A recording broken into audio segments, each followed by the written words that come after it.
Hey guys, this is Tiffany, and I'm with the Nerdettes, and I'm just here to talk about Stranger Things 2, Chapter 6, The Spy. And this episode is just where, after everything that just happened with Will, with his seizure and everything that he just had, now he's in the hospital. He's in agonizing pain, and still reacting to whatever all the creature burns and everything that are happening to the creature. He's feeling those himself. So kind of weird, really scary. Obviously Joyce is, flipping out, as is everyone else. So it's really rough, I'm sure, and I know that he's not in the best condition right now. So Dustin then decides to tell Steve about the baby Demogorgon, how his face opened up and he ate his cat. And of course he asks if he still has his nail bat, and Steve at first doesn't believe him, but obviously after dealing with it himself, he knows better than to kind of doubt it. So they go to the cellar. Steve opens the cellar and goes in, and just nothing seems to happen, even though there's that tension. He just tells Dustin to come down, and he comes down and he shows him where the baby Demogorgon has molted yet again, and it has created a huge hole through the wall and gone through the hole into a tunnel that it's created for itself. So it's escaped. So not creepy at all there. That dart is gone, and they have no way of keeping him contained, and who knows how many more times he'll molt and become possibly a large adult Demogorgon instead of a tiny Demogorgon. So basically Joyce finally tells the lab facility about what's going on with Will, and she knows that there's more to this than they're really opening up about. She knows that there's a lot of secrets going on here yet again, and her son is at stake. So she's not happy. She needs to know what the heck is going on. So luckily, here we go again with Nancy, Jonathan, and Murray. They decide they've watered down the story from the truth, and they're sending off a cassette tape as well as a letter to all these major news outlets. So the Chicago Sun-Times, the New York Times, I'm sure, all these different news outlets, they're sending this, cassette tape recording of him talking and basically admitting fault and all this evidence that they have against them to all these news outlets. So, obviously this is about to blow up in a huge way. Murray, just this whole time, he sees right through Nancy and Jonathan. He can tell there's this tension, not just not just as friends, but that kind of sexual, physical tension that's going on. And he is able to obviously he's a highly functioning sociopath, kind of Sherlock is, and he's able to pick up on their vibes and what each of them is dealing with individually at that time, their own doubts, their own insecurities, their thoughts, everything about where they are and their mind space. He is uncanny in his accuracy. It is phenomenally out of this world. So of course he's I've got this spare room, you should just make it happen. Quit this stepping on eggshells, make it happen. And so of course they both can't sleep. They're because these accusations are going through their head, and they're wanting to just deny them outright. Oh, that's not true. He is so much what he says, he doesn't even know. And, they're rolling over. They both get up. At the same time, they see each other. They're oh, couldn't sleep. And they kind of laugh off his accusations of their character and what they think and how they feel about each other, and finally they finally kiss and make out, and of course it's left ambiguous. You kind of assume things happen. So But yeah, finally they get together, and it's been a long time coming, I guess. And then Lucas radios Dustin, because his sister finally tells him, oh, there was somebody on your radio, code red, and all this. So of course Lucas knows that's bad, and so of course he learns about the Demogorgon, and what's going on with Steve. So even though it's obviously later, it's better later than never. But anyways, Hopper puts on one of the suits, goes to the upside down opening through the gate, and he's able to see what they've been talking about, that the gate is still there, still very prevalent, and they are still trying to burn the vines and to try to keep this thing somewhat at bay, because if it grows anymore, obviously it could be very detrimental. So they go down into this underground chasm, and as a defense mechanism, because they've been burning it, this monster has spread through a maze of tunnels. Like, there are so many crazy intricate mazes and tunnels that sprout out throughout the underground. But yeah, so obviously this thing has gotten worse. Will finally wakes up, and from this excruciating pain, but he's not the same Will. Like, he doesn't remember people. He doesn't remember Bob, and it takes obvious effort for him to remember Mike and to remember specific people. Like, obviously he still remembers his mom, but he doesn't recall who Bob is, or even like some of the doctors, he doesn't really recognize that he's seen them before. So obviously this monster is also impacting him and like his memories and just different things like that. It seems to be taking over more and more. So Nancy and Jonathan are at the table, and they're kind of like looking at each other and smirking, like, haha, we have this hidden secret. Well, Murray obviously sees right through it, and he's like, so Jonathan, how was the pull-out? And Jonathan's like, what? And of course he meant the pull-out couch, but that little ha-ha double entendre moment. Yeah, interesting.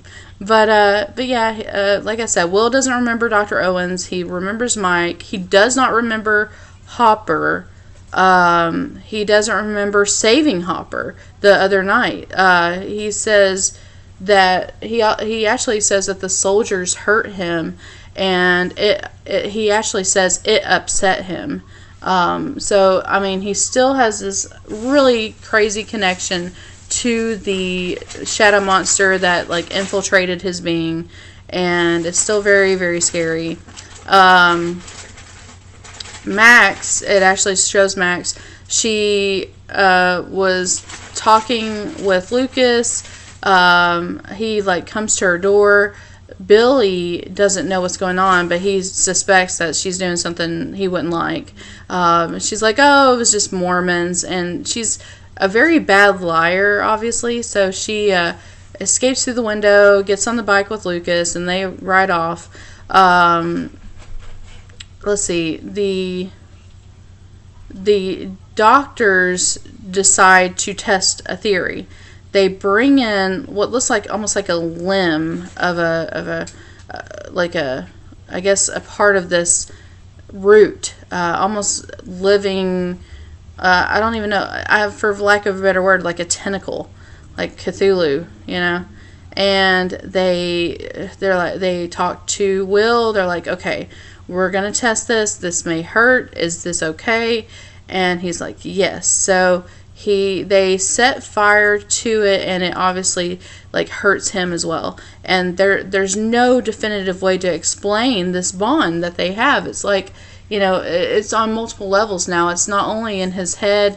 He can feel what it's feeling, including this pain. So, I mean, this could get far, far worse. So, they equate it to like a virus that hijacks a host, and the hosts communicate with each other in like a hive intelligence, which, you know, if you've seen Agents of S.H.I.E.L.D. at all, that's immediately what I thought of was Ward and becoming hive and the hive intelligence and all that. So, you know, here yet again we have that hive intelligence idea, where he's communicating with it, it's communicating with all of, obviously, the Demogorgon, which we know, as well as, you know, Will, and with its own, I guess, separate extensions that it's created of itself. So, of course, Joyce is very worried at this point because she knows that Will's losing his memory, so she realizes this is going to just escalate. So her question is, what happens when when Will is completely gone, when there is no Will left? And, I mean, the only thing they can surmise is he could die. So, Steve actually proceeds to give Dustin relationship advice, because Dustin has, you know, not really had a lot of success here with that, unfortunately, which he should, because he's awesome. So he tells him that he uses, like, his hair, which Dustin's like, I don't have hair like yours. So Steve did, like, in like this, you know, brotherhood bonding moment, he's like, well, I use Fabergé Organics and Farrah Fawcett hairspray. So it's like this moment that is just hilarious, because he's like, if you tell anybody, I will kill you. The fact that he uses the spray, which is hilarious. It shows Hopper radioing the cabin from the lab, and he's apologizing to Eleven. Like, he's been gone a few days. He's obviously, after all he's seen, he's just really worried about her. He knows he can't leave the lab after everything that's happened.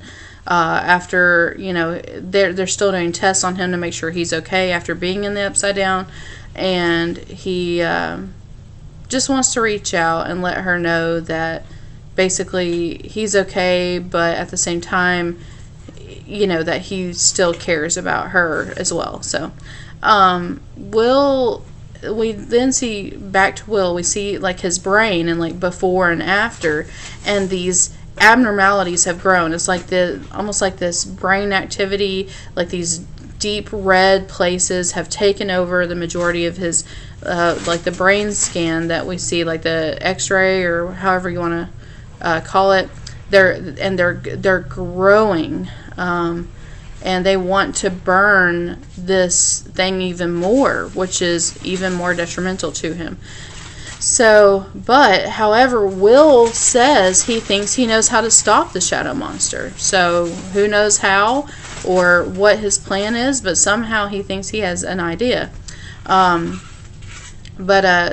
at this point, Dustin and Steve are together, and they, you know, Lucas and Max meet them, and they rig a trap. So, they're putting together, they go out to where they were in the bus last season, the same school bus, except now they like use house paneling and different like types of steel and iron to reinforce the outside exterior. They set up like a bit, like they're dropping hunks of meat like from the train track to a big pile right in front of the bus. And it's scary because when they do show up, they don't even seem to want this meat. Like they've evolved so much, they're beyond the like they're tired of cow. So Steve, being brilliant as he is, decides to use himself as bait. like I don't know how to feel about that, like human bait, but hey, okay, whatever, I guess works for that. But yeah, so the Nancy and Jonathan, it goes back to them. They are finally back at his house, and he sees this maze, and Joyce and Will are nowhere to be seen. They don't know where they are, but he just sees the map of the town, which obviously he's like, what is going on here? And it's kind of reminiscent of like the A to Z and the Christmas lights and all that stuff that we've seen before. It's kind of similar to that in that it's obviously, kind of very intricate and a way of, finding things. So Will actually shows the lab scientist on the map that he's created, like the pictures of it, the central area that this thing, like he's going around the table and he's like, this is a bad area. I'm not supposed to see this area. Something's here. This is where we need to focus on. So somehow, he has this idea to, maybe destroy this thing. So it goes back to the bus. Lucas is taking lookout. Max, like Dustin's trying to act like he doesn't care, when obviously now we've got like a love triangle going on here, because Lucas and Dustin both like Max a lot, and like Dustin's trying to think like Steve and thinks that she'll like him more if he acts like he doesn't even care. So she, goes up on top of the bus with Lucas, and she talks about like her dad and the divorce, and she does kind of, finally imply the kind of abuse she's dealing with from Billy, her brother, because of all this. So they finally hear like a type of growl when the Demogorgons show up. Steve's using himself as bait. But not only are there one, here we go, big shock. We see 2 and 3 Demogorgons show up. So now we have 3 confirmed. Who knows how many more there are? There are obviously multiple, but these Demogorgons converge on the scene, and we think that Steve's about to get attacked when all of a sudden they just retreat for no reason, and they seem to be like they're called away. Like I get obviously like the almost scouts or disciples that they are. So after they retreat, we go back to Will. He's back at the lab. He's like, I'm sorry, I'm so sorry, he made me do it. And it becomes apparent he's lured these lab scientists into a trap. Like where he showed them in this chasm, he put them there on purpose so that they could be attacked. They're like, he actually says they hurt him, and he obviously didn't like it. So all these Demogorgons converge on the scientists, like hundreds, or not hundreds, but like quite a few of them, and just kill all the scientists. Will, that all of a sudden though, they seem to have, like, again, that hive mind where they, after they're done, they all go out the same tunnel. And Will, like, realizes that they're coming towards them. So he tells his mom, he goes, go, they're almost here. And at the very end of the episode, the Demogorgons arrive, and you see them crawl up out of the hole the chasm that they've created. And it's this, and like Hopper sees it, Will obviously knows they're coming, and it's bad. So the Demogorgons are here, and goodness knows what is going to happen next. But yeah, that is all for The Spy. The title being, obviously, Will is spying on this thing, and yet again, it's like Harry Potter and Voldemort. It's like, what if it looks back? So, and it seems like it has. The fact that it knows kind of where to go just to get to the lab, and where to, where certain things are. So we'll see more of that, I'm sure. More, explanation, and more with this hive mind mentality. But that was all for The Spy. Definitely subscribe. We've got more Stranger Things coming. We also do Star Trek Discovery. We do Walking Dead, Ruby as well, which I will do probably sometime today. And we also do unboxings of Loot Crate, Loot Anime, Owl Crate. We have Fandom of the Month coming. And I have Anime Bento, as well as Scotchbot's Japanese Snacks. So we have that. We'll be having some live gaming streams. We're actually giving away a copy of Destiny 2 right now, so make sure you subscribe. Check out that video for information on how to win your own copy of Destiny 2. And hopefully you enjoy this content, and I hope you subscribe. And you can also follow us and like us on Facebook at facebook.com/thenerdettes. But that's all for this review, and thank you guys, and hope to see you back again. Bye-bye.